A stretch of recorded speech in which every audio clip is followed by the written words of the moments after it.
Hello everyone, welcome back to A Winner Is You, and I wanted to show some Disney games that I enjoyed playing back on the PlayStation 1.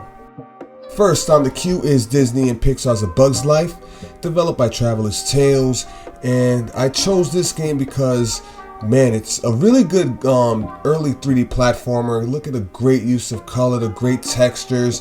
The draw distance utilizes this really cool trick that's also in Sonic R, in which the horizon would slowly fade in with transparency effects, and it's not distracting at all.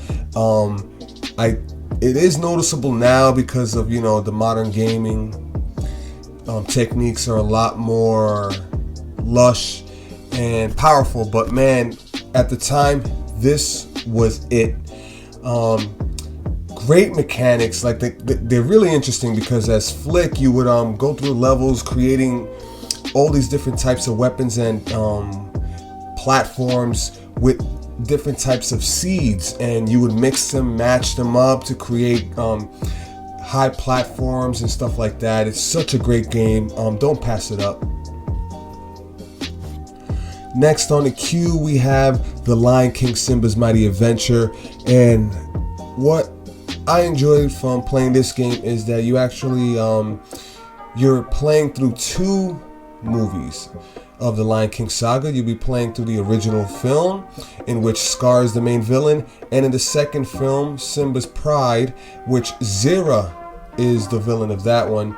And I really like this game. It's obviously a platform and collectathon, and it gives me a sort of vibe of the original Crash Bandicoot games, in which the main character is in the third person view, and they're either going towards the horizon or towards the foreground. And as you can see, Simba going through the wildebeest stampede here. One thing I wanted to mention as well is that the movie does have cutscenes from both films. It's actually really fun, like, to go through both of them, and you guys got to check this one out.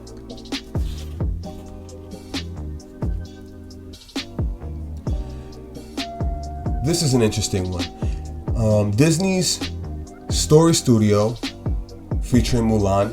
And when I first purchased this game, I thought it was going to be another 2D platformer similar to the original Genesis Super Nintendo games, but it's actually a point and click adventure. This is my first point and click game. I was surprised and I was actually satisfied. As you can see, it has nice animation, voiceovers from the actors, great use of color, the sprites are fluid, the backgrounds almost look like animation cells. If any of you out there have played Myst or Riven, this is right up your alley, especially if you love Disney games. A lot of people don't really know about the Story Studio games. There are more than one. Check this one out though.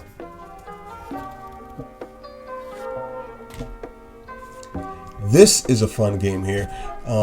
This is Dance Dance Revolution, the Disney mix, and this is actually a family favorite. I pull this out every Thanksgiving when we're hosting Thanksgiving, and man, is this such a hit. Like, everybody just loves playing this game. Obviously you're playing Dance Dance Revolution, so you're gonna be pressing on those pads when hurting your feet a little bit.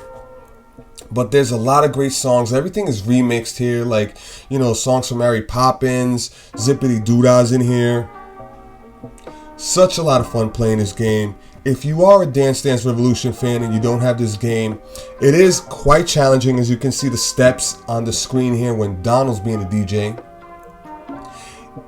It could get really hectic. So if anybody's a DDR fan, Disney fan, check it out. Next is Aladdins Revenge, and this is a 3D action platformer with some great puzzles, great combat, and the storyline consists of the main villain by the name of Nasira. I guess she's a relative of Jafar. I don't really remember her thing about why she hates Aladdin so much, but she's here to get revenge on him for the demise of Jafar. So you can see side-scrolling elements as well. Great use of color, backdrops, animations pretty smooth. Voice actors from the TV series as well. last but not least, I want to definitely show you this game. This is Disney's Hercules, and this is, I feel like, a true successor of the original side-scrolling Disney games made by Virgin. Like Aladdin, Lion King, and Jungle Book. And this game is such a well-made game. Smooth animation, the colors just pop, the backgrounds are just very well drawn. The mix between the hand-drawn sprites and the polygons just mesh really well here. Especially if you're playing this on a higher resolution, like if you're popping this in a PlayStation 3 or maybe even an emulator, you can definitely see the differences. It just looks phenomenal on screen, controls great. Something that I really recommend playing. Cutscenes from the film. If you ever check this game out, don't pass it up. Pick it up as soon as you can.